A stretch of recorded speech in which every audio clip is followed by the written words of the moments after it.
Je voudrais du soleil vert, des dentelles et des théières, des photos de bord de mer, dans mon jardin d'hiver.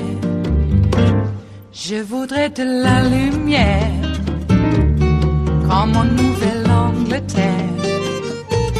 Je veux changer d'atmosphère, dans mon jardin d'hiver.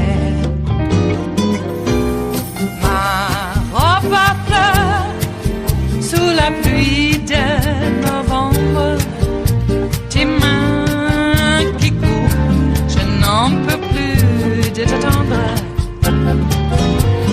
Les années passent, il est loin, là je tombe. Nul ne peut nous entendre.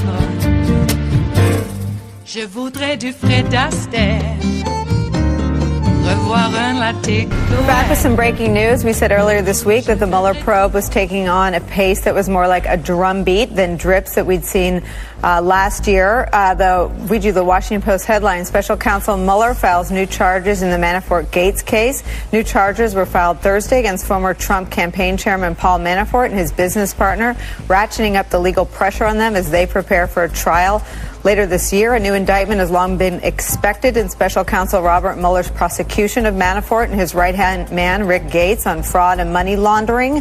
Manafort served as President Trump's campaign chairman from June to August 2016. Gates also served as a top official on Trump's campaign. The new indictment contains 32 counts, including tax charges. Frank Figluzzi, the first 12-count indictment in October.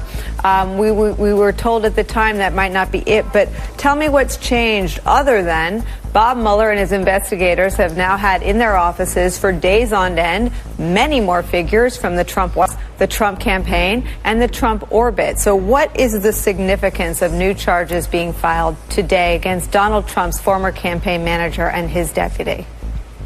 A couple of takeaways here. So first, the continued charges on Gates tell us that he's not yet committed to cooperating, and many of us thought he was on the cusp of cooperating. That clearly is not happening. His defense is in chaos right now. His attorneys, as you know, have pulled away from him, asked to be taken off the case. He hasn't signed up a new attorney yet, and Mueller's saying, you know what? While you're figuring that out, the charges continue to pile on. With regard to Manafort, look, this is all about having Manafort flip on Trump. It's all about showing the Russia connection. Manafort has that kind of information available. He's not flipped yet. He's not cooperating. And I'll tell you what, if he doesn't do it with these new tax charges, you're looking at Manafort literally dying in federal prison based on this. The tax charges are horrific in terms of the gravity of it, the time you'll spend in prison.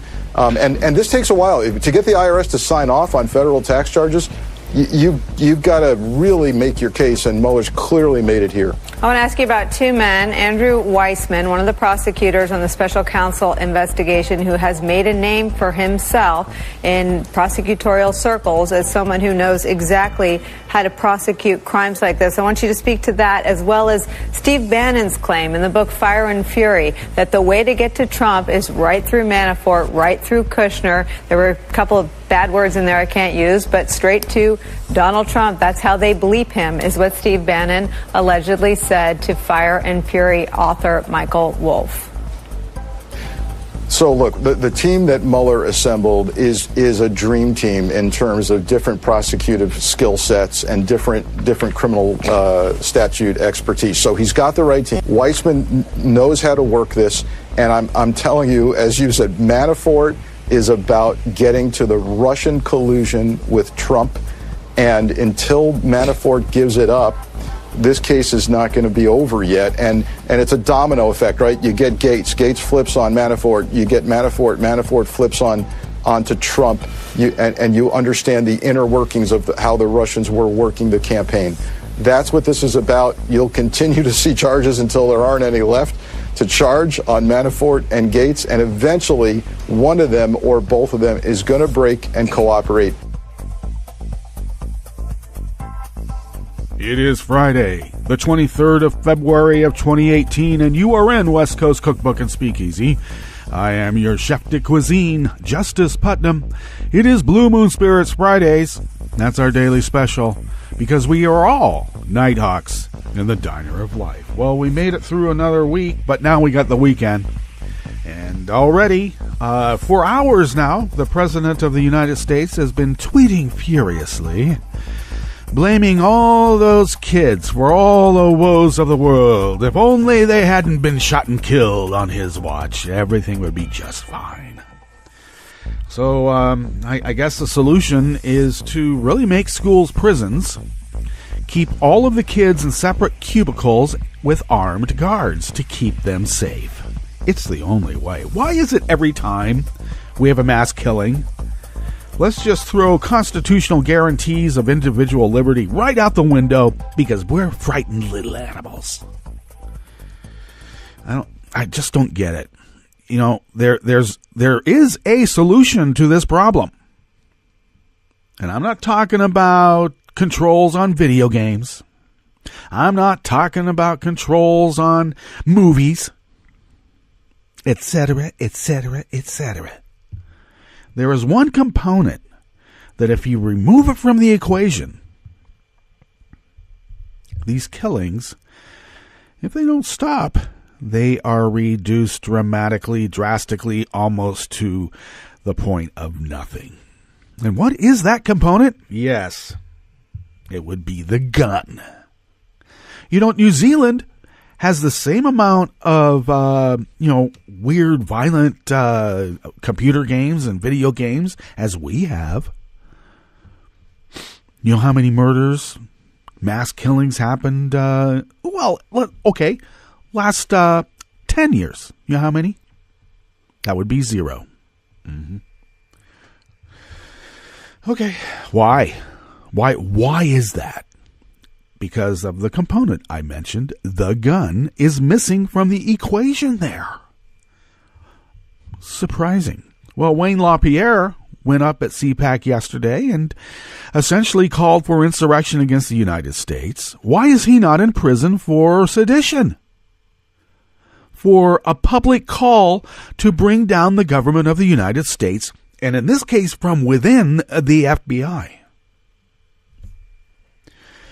Let's also not forget the $300 million that were given originally to the NRA in rubles when they went to meet Putin and plan strategy. Let's not forget that. I suppose if you were a foreign actor hostile to the ideology, or I guess it's really ideology, of the United States, the moral structure of what it is based upon, and I'm not talking slavery, I'm talking about the idea of individual liberty, a community of equals coming together to make decisions. They are hostile against that, and they have paid, and now they want their return. And they seem to be getting it. Because, let's take a look at what we will be attending to today, because it addresses these concerns and issues indeed. In the beginning, of course, these new charges against Manafort could mean that he dies in jail. Now, for some reason, I thought he was 71, but apparently he's only 68. A few years older than me, not too many. Almost within my generation. I'd be on the younger end of it, I suppose. And I have to tell you, back in the day, I don't know. Maybe this guy felt bad because he couldn't go to Woodstock. Actually, Woodstock was anathema to him, as it was to many of my contemporaries, as a example of the destruction of America. Look at all those people having their freedom. How dare they? And his motivation is to make money. And, sometimes they say that if your motivation is just to make money, it may punish you so that you spend all of the rest of your living days in jail. or in this case, prison. More than 20 state attorneys general, along with internet groups and companies, have refiled lawsuits to block the net neutrality reversal. Okay, lots of stuff happening that slips under the radar, and they just keep at it. And the popular head of the federal agency tasked with helping U.S. states protect election systems from cyber attacks by Russia and other foreign actors is being shoved aside by Paul Ryan and the White House just in time for the midterms. I don't know. It sort of looks like a Russian nesting doll.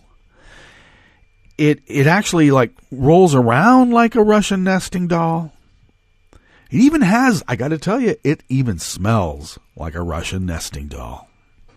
After the break, we move to the chef's table to consider the human cost of Trump's weakness towards Russia.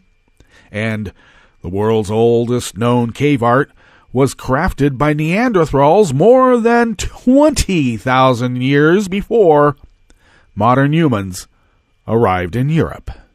All that and more on West Coast Cookbook and Speakeasy.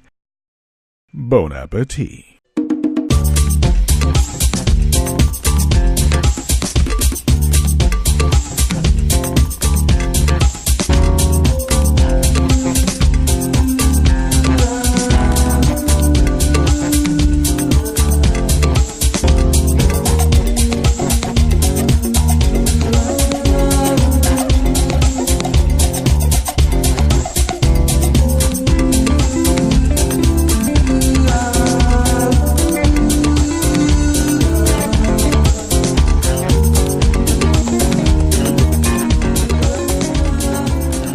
We are in the Bistro Cafe part of West Coast Cookbook and Speakeasy.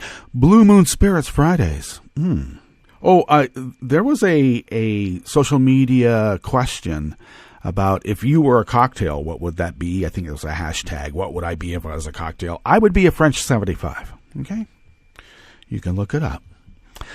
Very, very. It's been said about the French 75 because it has some gin, has some simple syrup, has some champagne, or you can have Prosecco or sparkling wine from Napa and Sonoma, But 2 seems like not quite enough, and 3 are too much.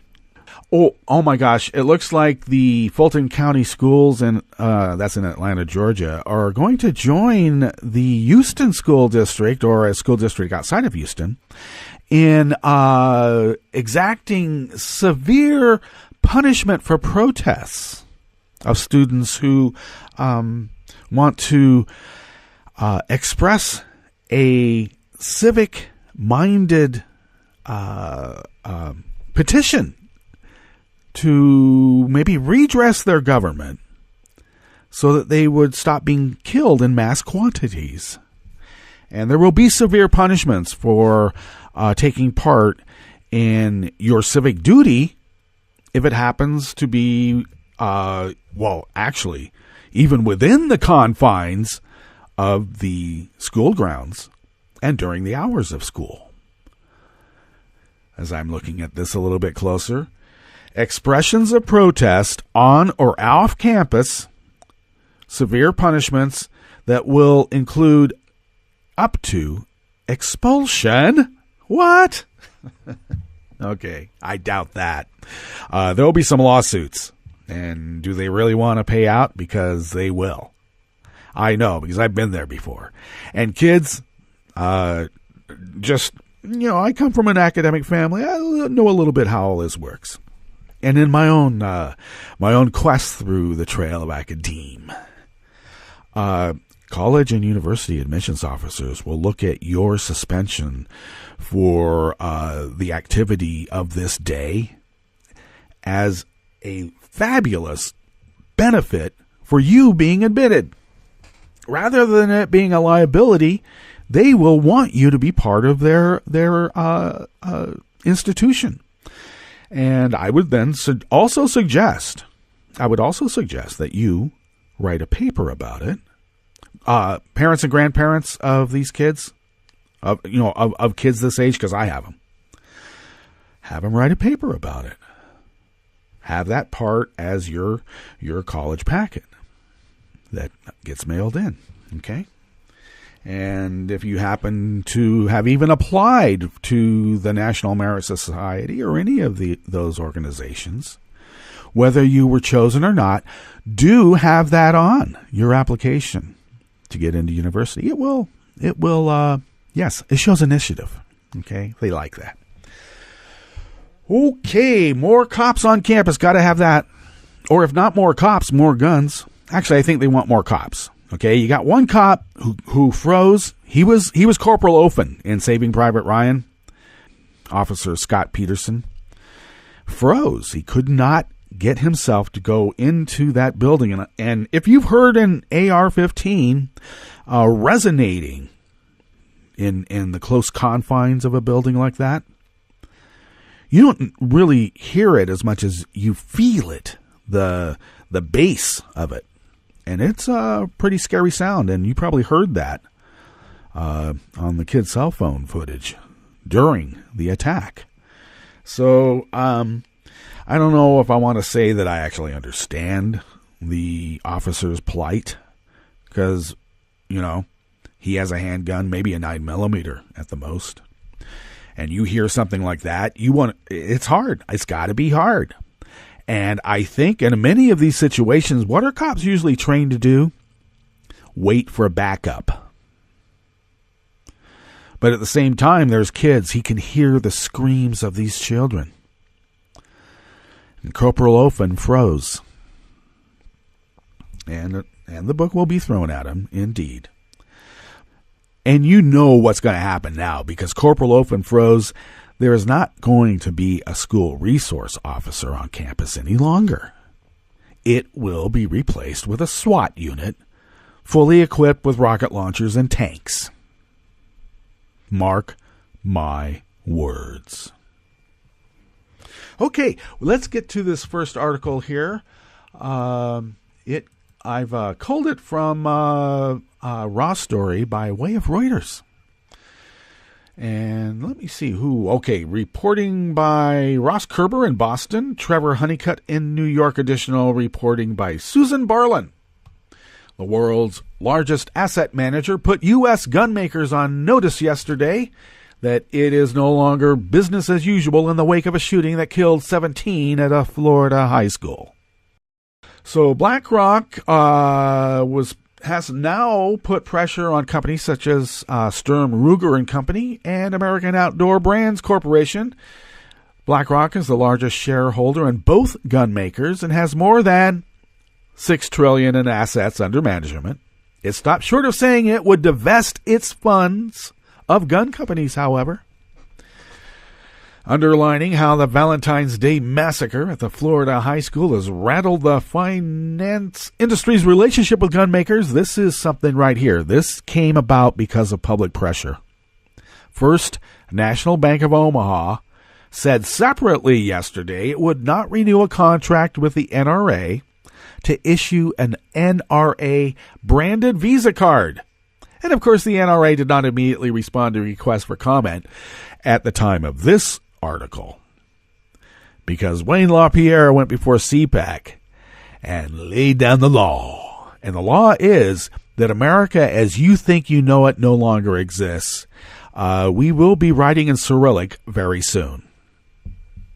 Gun control activists have campaigned in recent days for everything from banning semi-automatic guns like the one used in the Florida shooting to asking public pension funds to sell gun stocks. And we're talking about the financial instrument, not the actual gun stock. New Jersey legislators on Thursday said they plan to introduce bills to bar state pension funds from investing in gun manufacturers.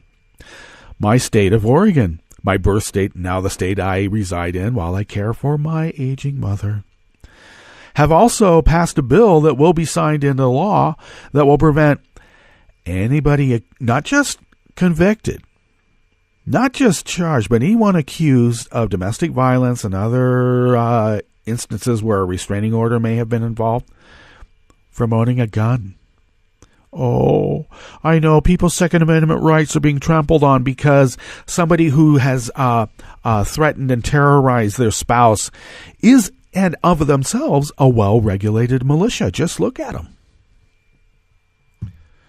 BlackRock said it cannot sell shares of a company in an index, giving its fiduciary responsibilities because, money above all. Okay. Morality? Come on. It's like my Trump bro told me years and years ago, don't fall in love with anything because everything's for sale. If you love something, you can't get rid of it. So maybe that's why I've only lived a moderate existence rather than the highfalutin. Look at my show of personal wealth. How ostentatious of me. Okay.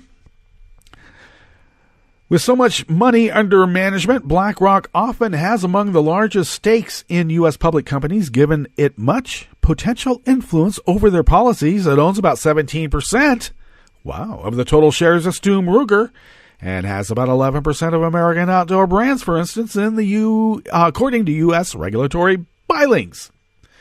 The shares are largely held in funds that track indexes, such as the 6 billion iShares U.S. Aerospace and Defense ETF. BlackRock and other large index fund managers carry clout partly through their proxy votes, such as for directors and on matters brought to a vote by shareholders. Now, both American Outdoor and Sturm Ruger, for instance, face shareholder resolutions calling for them to report on their efforts related to gun safety. These damn shareholders. On the one hand, the fiduciary responsibility is to make sure these shareholders are appeased and are getting money on a regular basis. And on the other side, they can't stand it when these stupid shareholders tell us to live life in a moral way. Jesus. The only morality is making as much money, and if we destroy the world in the process, well, that's as God intended. BlackRock CEO Larry Fink in January wrote a letter to corporate executives saying that companies need to show how they make a positive contribution to society in addition to delivering financial performance. And there's a lot of stockbrokers on Wall Street right now saying, what the hell? Positive contribution to society? I'm making money. I throw a few pennies here, throw a few pennies there. Come on. It is my contribution. What else do you want from me? Yeah. You mean actual civic involvement in which we can fill the potholes?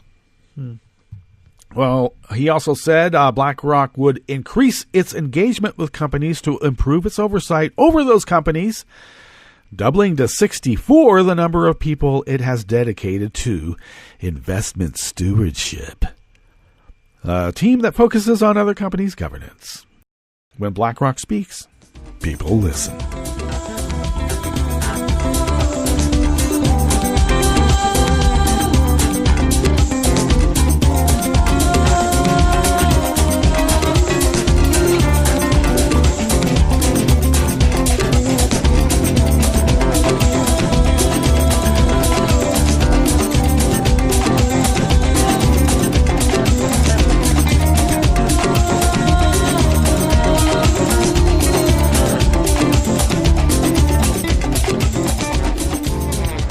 Next article is also out of Reuters, this time by David Shepardson.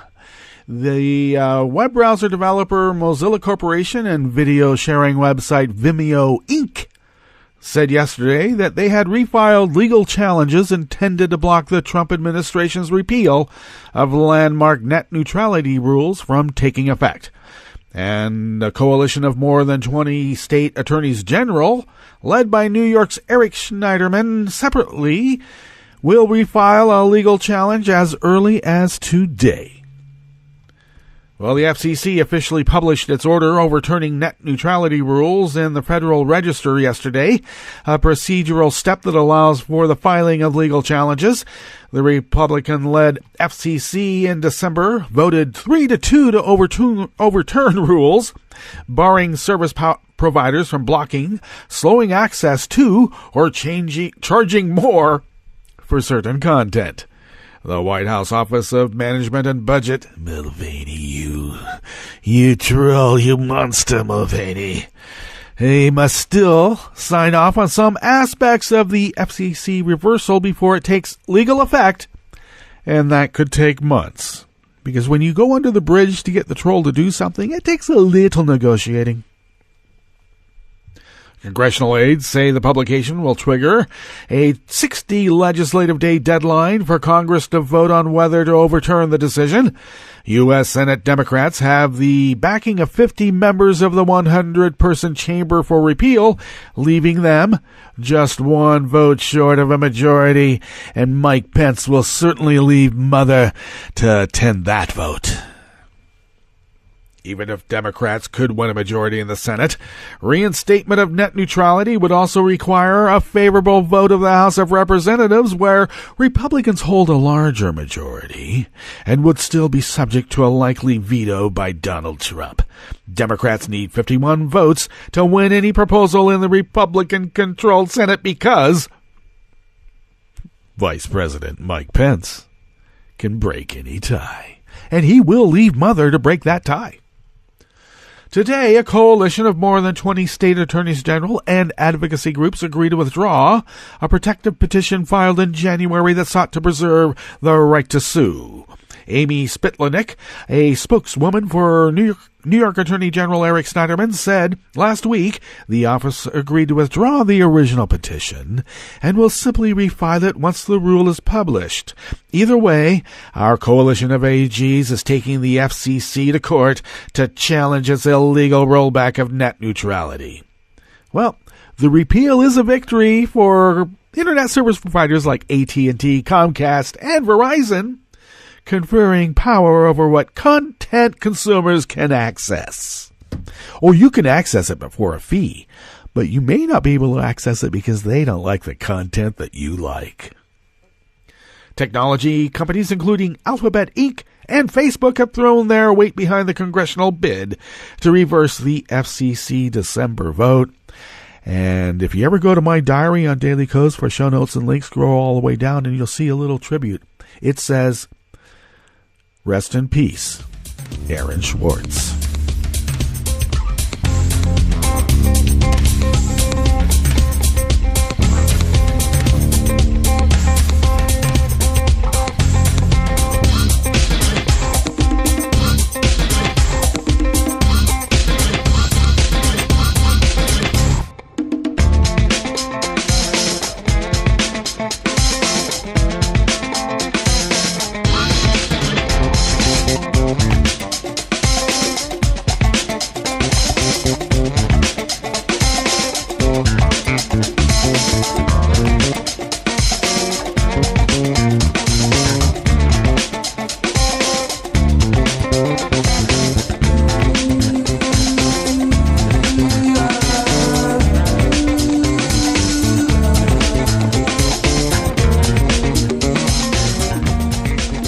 Finishing up here in the Bistro Cafe, part of West Coast Cookbook and Speakeasy, Blue Moon Spirits Fridays, is another story by Reuters. I've got a lot of stories by Reuters today. Unbelievable. Dustin Volz penned this piece. The head of a federal agency who has helped U.S. states protect election systems from cyber attacks by Russia or others is being removed from his post by Republican House of Representatives Speaker Paul Ryan in the White House. Matthew Masterson, currently chairman of the U.S. Election Assistance Commission and a former Ohio state official, has been passed over for a second four-year term as one of the agency's 4 commissioners. It is up to the House Speaker to recommend a nominee for the commissioner post that Masterson currently holds, with Trump then making a formal nomination. Masterson has been a popular figure among state election officials, many of whom have praised his expertise and leadership on cybersecurity issues and expressed chagrin at his pending departure. The agency was created by Congress in 2002 to assist states in complying with federal election standards. Oh, yeah, remember the Brooks Brothers riot? Remember that election with the Brooks Brothers riot? Stop the count. Stop counting votes. We want to win. If you keep counting votes, we're going to lose. Remember that? And we kind of consider that maybe a threat to democracy. 'Cause we got a lot of democracy. And because of our at the time, unfounded fear that it was a threat to democracy, I think time has proved us out. And so this particular agency was created to assist people in making sure that your hanging Chad had a proper burial. And other inequities of the voting process. Now, what this fellow has done and has been exceedingly successful at is actually moving away from these proprietary voting machines that are held by private corporations, and they don't let you know what the software code is because they are so easily hacked, and moving to paper ballots and counters and tabulators for that. And apparently, Paul Ryan and the White House don't like that, because if they got a true vote, I mean, that 3 million that Hillary got, more than, maybe it would be something different. Masterson has spent the last year as the commission's chairman, focusing largely on election cybersecurity. 21 states experienced probing of their systems by Russian hackers during the 2016 election, according to U.S. and other agencies. U.S. intelligence and other agencies, because the State Department and others too.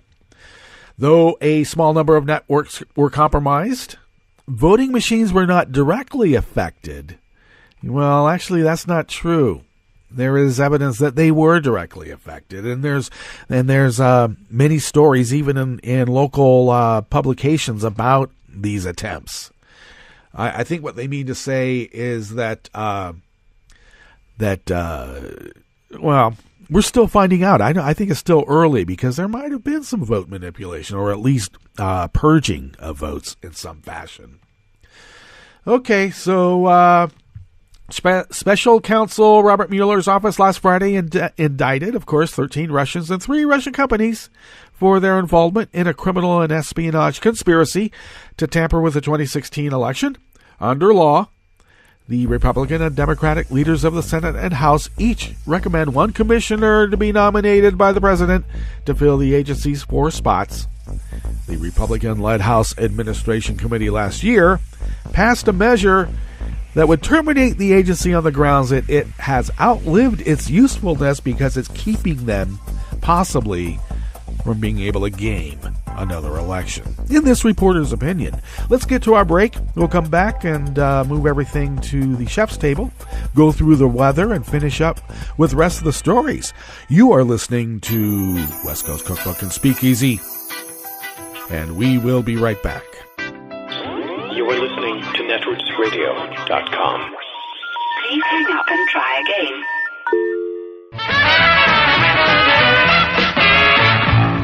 From a point at sea to the circles of your mind, a new force is at work for planetary transformation. New radio for a new Earth.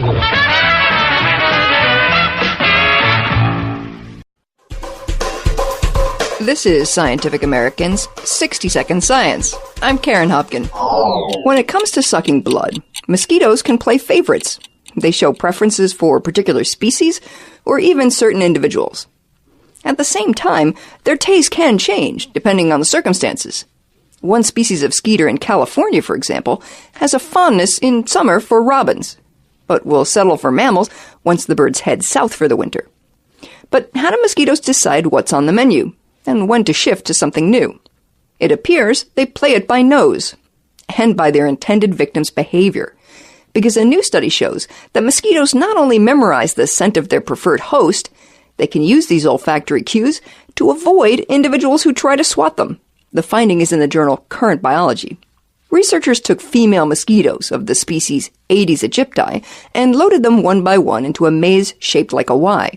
One arm of the Y was suffused with the scent of a human volunteer. The other contained a control solution of mineral oil. As predicted, the mosquito showed an obvious preference for Ode to Homo sapien. Next, the researchers attempted to train the mosquitoes to flee from the heady aroma of humans. So they coupled the exposure to human odor with a mechanical vibration, something akin to the shock that might accompany a near miss by a swatting host. Sure enough, mosquitoes that were trained to associate human smells with their potentially deadly defensive maneuvers lost their appetite for the previously attractive scent. That learning, the researchers found, is made possible by the neurotransmitter dopamine. This biological chemical has previously been shown to play a role when female mosquitoes seek someone to suck. And it's involved in learning and memory in other insects. So, the researchers used an array of molecular techniques to knock out the Egypti's ability to sense and respond to dopamine. And without this neurotransmitter, mosquitoes became much worse at learning to avoid danger. Targeting mosquitoes' smarts could thus provide a new method for curbing the spread of diseases carried by Aedes aegypti, like Zika, dengue, and yellow fever. Because mosquitoes that are slow learners are easier to swat. Thanks for listening. For Scientific American's 60-Second Science, I'm Karen Hopkin. Welcome to 60-Second Civics, the daily podcast of the Center for Civic Education. I'm Mark Gage. Due process of law is the constitutional requirement that treatment by state and federal governments that involves life, liberty, or property of individuals must be reasonable and fair and must follow known rules and procedures. The ideas of due process can be found in the body of the Constitution and in the 5th and 14th Amendments, which specifically use the term due process of law. The 5th Amendment does not mention state governments. Therefore, this amendment applies only to actions of the federal government. The 5th Amendment says, no person shall be deprived of life, liberty, or property without due process of law. The 14th Amendment includes actions by the states. The 14th Amendment says, nor shall any state deprive any person of life, liberty, or property without due process of law. That's all for today's podcast. The show's theme song is Complacent by Cheryl B. Engelhardt. You can find Cheryl online at cbemusic.com. 60-Second Civics, where civic education only takes a minute.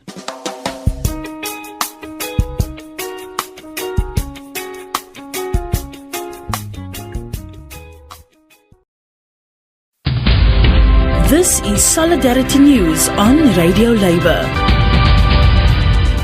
This is a Radio Labour special report recorded on Thursday, February 22nd, 2018. I'm C. Marie Ainsborough.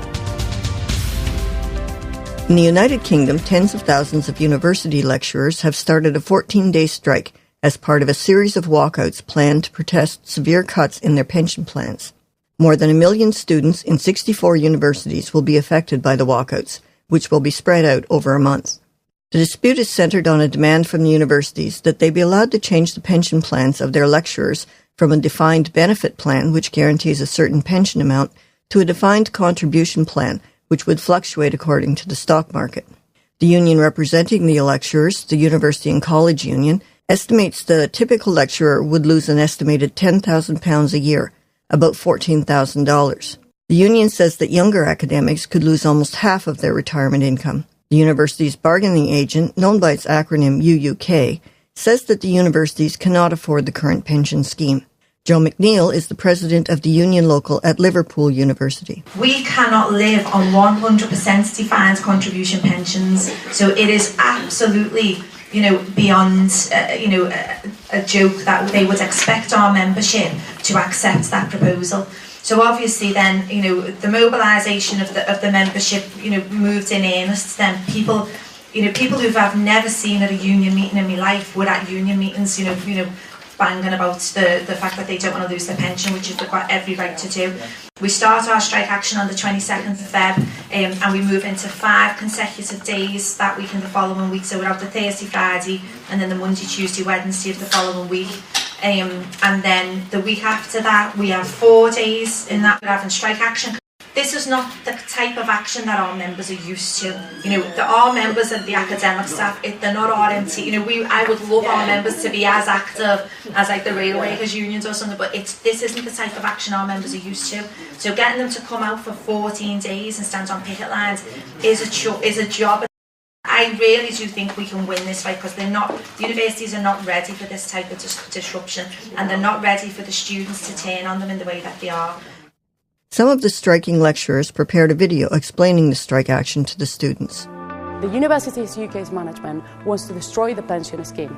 Some staff will lose as much as 40% of their pensions, but management refuse to budge or even bargain. This dispute is about pensions, but it's also about marketisation.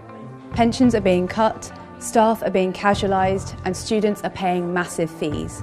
These issues are all linked. We don't want to strike. 90% of our work is meetings and admin, but teaching you is what we want to do. Striking means we don't get paid. It means we don't know if we'll have the money to pay our rents, our mortgages, pay for childcare, electricity, or for food. But we have to stop these attacks on our education system. We're out of options.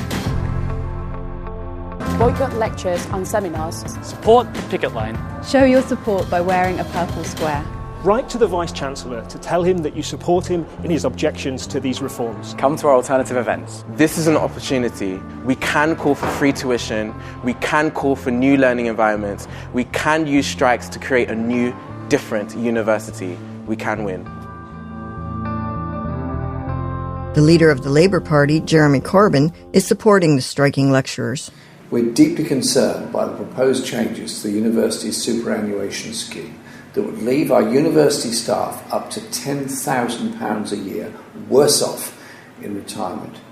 Downgrading the pension scheme will affect recruitment, retention, and ultimately our ability to offer world-class higher education. Everyone deserves the dignity and security in old age that comes from a decent pension. It's been great to see strong support from students for striking staff, but for everyone's sake, we need to find a solution which avoids further disruption.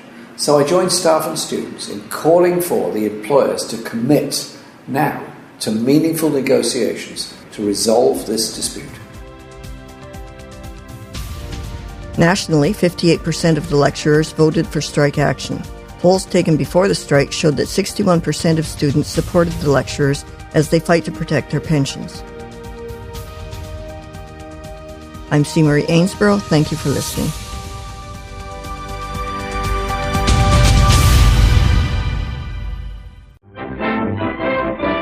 From United Nations headquarters in New York, this is Your World in 2 Minutes. I'm your host, Luke Vargas, for Talk Media News. North Korea has wrapped up its Winter Olympic competition, and for all the fanfare about visiting cheerleaders and diplomats, the athletes were a disappointment. The figure skating pair of Rome Tae-ik and Kim Joo-sik were something of a standout, placing 13th and ahead of the United States. But that was about it as far as athletic triumphs are concerned. A women's ice hockey team composed of North and South Korean players scored just 2 goals in 3 losing games. In speed skating, a lone North Korean entrant crashed out and finished last. And across 2 skiing disciplines, North Korean skiers consistently placed near the back of the pack. But North Korean propaganda has been known to exaggerate actual athletic performance. Murals inside North Korea seen by visitors have been said to depict North Korean athletes winning the World Cup, a feat the country has never achieved.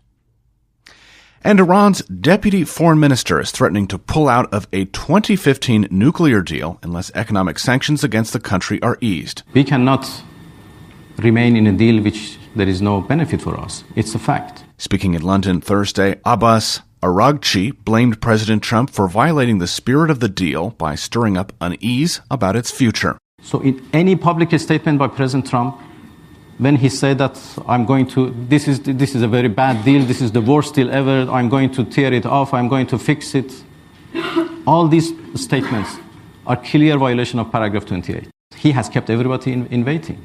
This is not constructive atmosphere. According to paragraph 28 of the nuclear deal, the U.S. is obliged to implement the deal, quote, with a constructive atmosphere based on mutual respect. For more global news headlines, visit talkmedianews.com.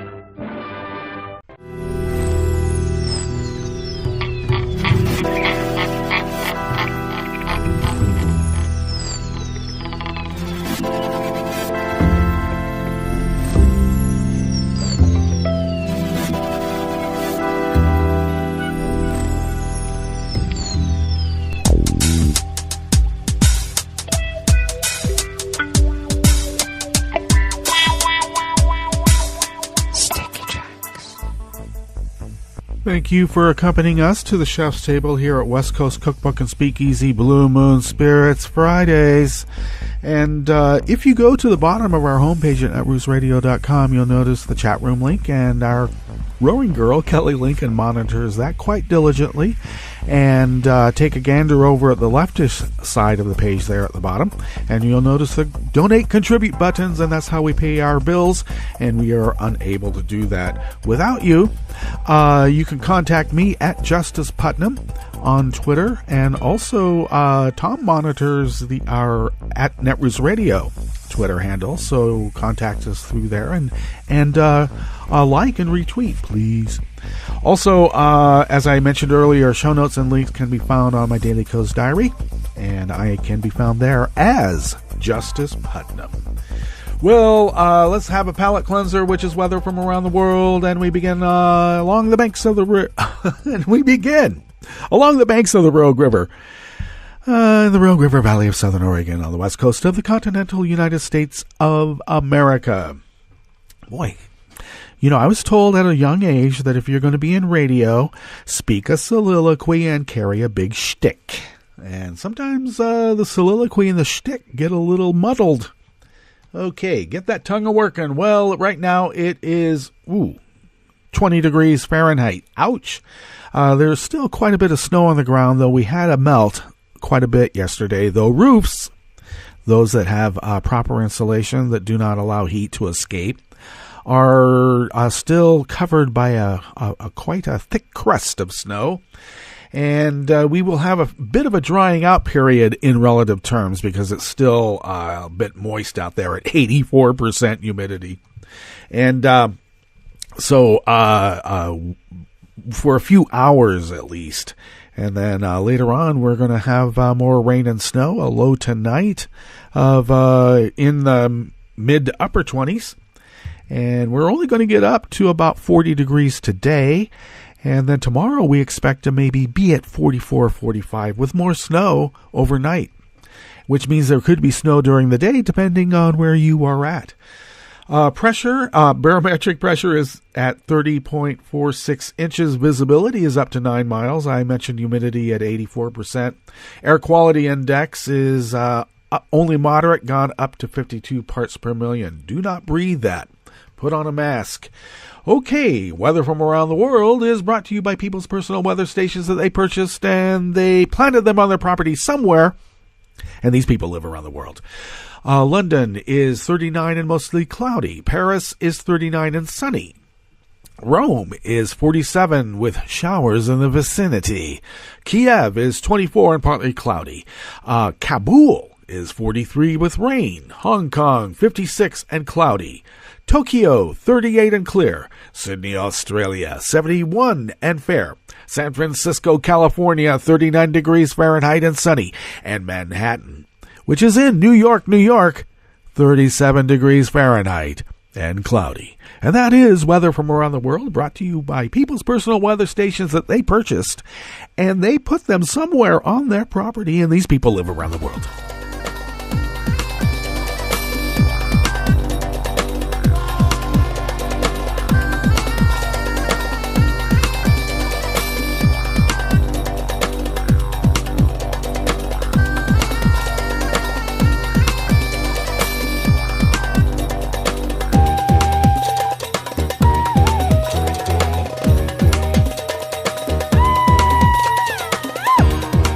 This first offering here at the chef's table at West Coast Cookbook and Speakeasy is by Samantha Vinograd out of Just Security magazine.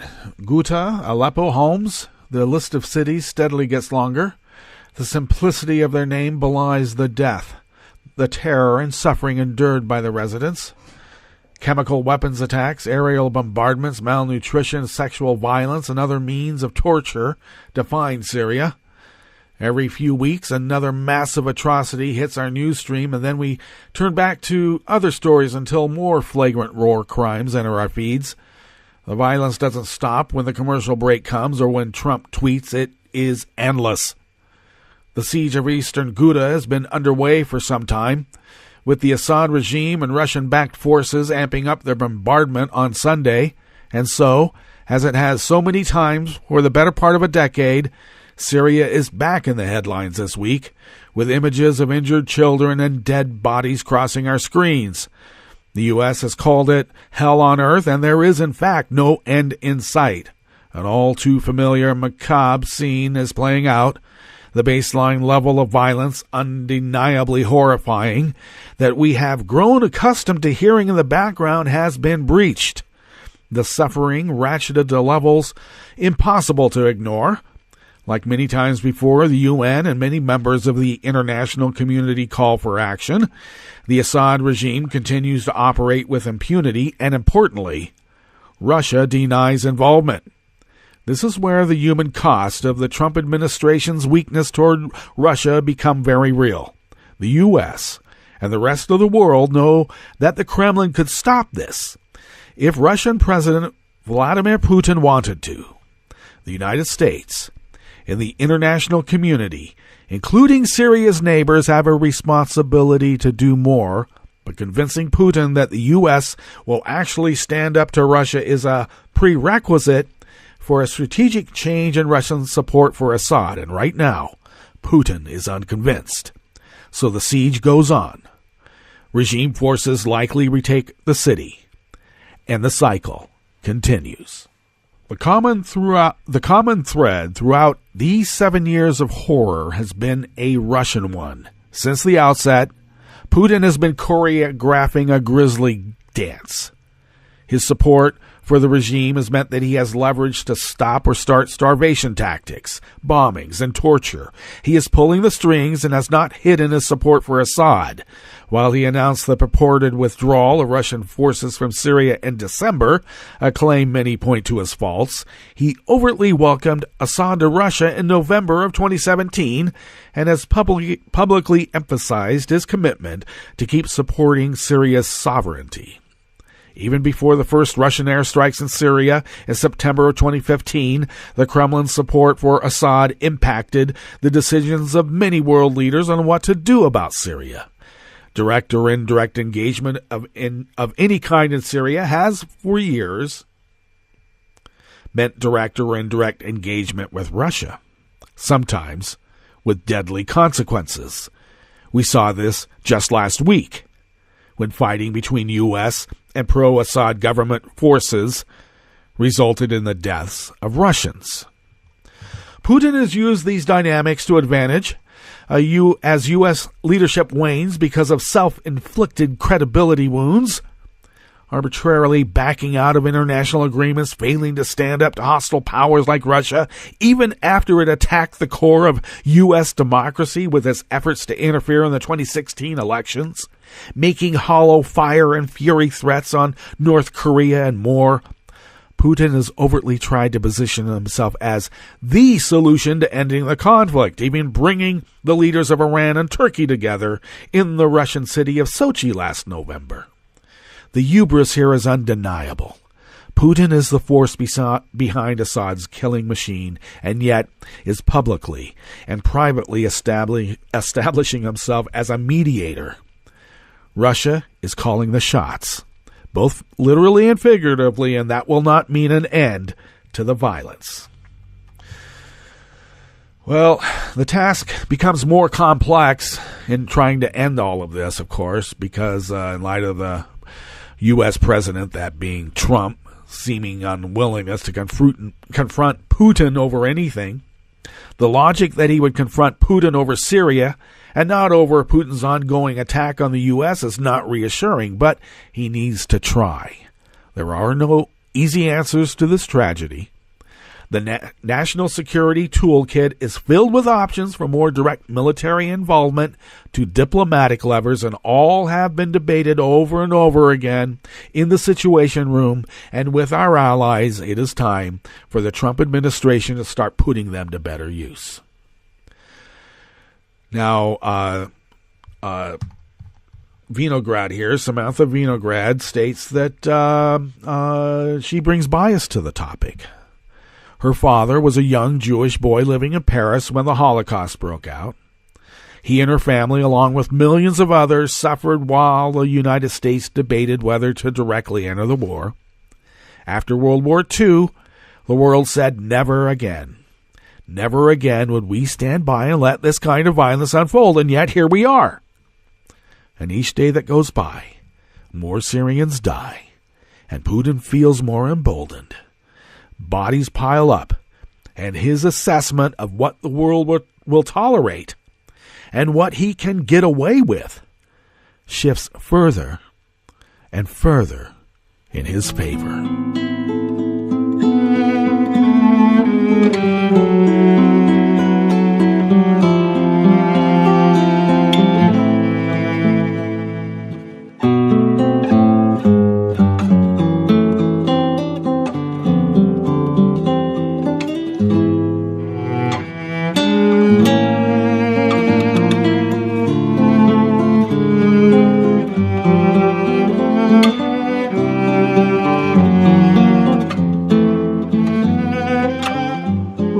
Finishing up here in the Bistro Cafe, part of West Coast Cookbook and Speakeasy. Blue Moon Spirits Fridays. So, hey, how about a little Pernod from France? Agence France Presse penned this. And, of course, they never give any credence, or not credence. They never give any acknowledgement to their worker bees working on these articles. Come on, Agence France Presse. Well, the world's oldest known cave art was crafted by Neanderthals more than 20,000 years before modern humans arrived in Europe, showing that our distinct cousins were capable of symbolic thinking just like us. I've often felt that maybe there was a racial component to the genocide of the Neanderthal. Maybe we, modern humans, consider them to be subhuman, and so therefore they needed to be exterminated. They were nothing more than animals. And there's been questions about cannibalism being in the mix of all of that, but it always being directed to, well, this Neanderthal practice. What if it was the other way around? You never know. Well, maybe we might. Yeah. Well, the report in the journal Science is based on new technology that reveals the most accurate age yet of ancient cave paintings at 3 different archaeological sites in Spain. So they've actually perfected the it's not carbon dating anymore. So now, and this is another thing. They don't have to destroy the art to get the sample in which to be able to date these paintings as well. So that's very important. Okay, until now, figuring out the age of cave drawings without destroying them has been difficult. The new approach is based on obtaining a minimum age for cave art using uranium-thorium dating of carbonate crusts overlying the pigments. Yikes. And that's dating is based on the radioactive decay of uranium isotopes in the thorium. It can determine the age of calcium carbonate formations going back as far as 500,000 years, much further than the widely used radiocarbon method. Using more than 60 tiny samples less than 10 milligrams each, these were analyzed from the 3 caves. Okay. So one cave contained perforated seashells, red and yellow colorants, and shell containers containing complex mixes of pigment.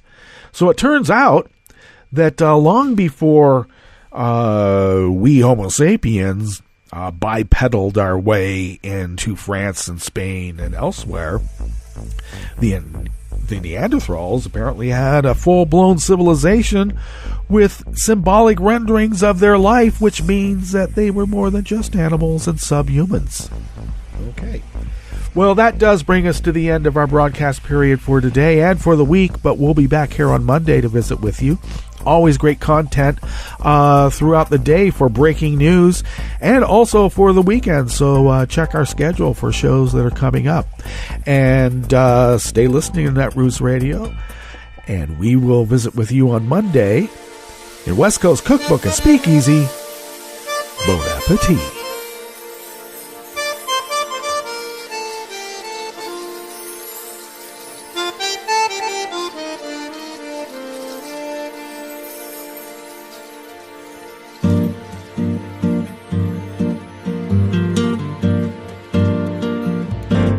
Je voudrais du soleil vert, des dentelles et des théières, des photos de bord de mer, dans mon jardin d'hiver.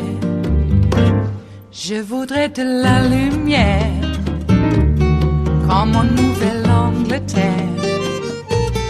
Je veux changer d'atmosphère dans mon jardin d'hiver. Ma robe à fleurs sous la pluie de novembre. Tes mains qui courent, je n'en peux plus de t'attendre. Les années passent, qu'il est loin, là je tombe. Nul ne peut nous entendre. Je voudrais du Fred Astaire, revoir un latte Goël. Je voudrais toujours te plaire dans mon jardin d'hiver. Je veux déjeuner par terre comme au long de golfe clair, t'embrasser les yeux ouverts dans mon jardin d'hiver. Ma robe à fleurs sous la pluie de novembre. Tes mains qui courent, je n'en peux plus de t'attendre. Les années passent, il est loin, là je tombe. Nul ne peut nous entendre. Ba-da-da-dum-di-da-dum, ba-da-da-dum-di-da-dum, ba-da-da-dum-di-da-dum, dans mon jardin d'hiver. Ba-da-da-dum-di-da-dum, ba-da-da-dum-di-da-dum, ba-da-da-dum-di-da-dum, dans mon jardin d'hiver. Dans mon jardin d'hiver, dans mon jardin d'hiver.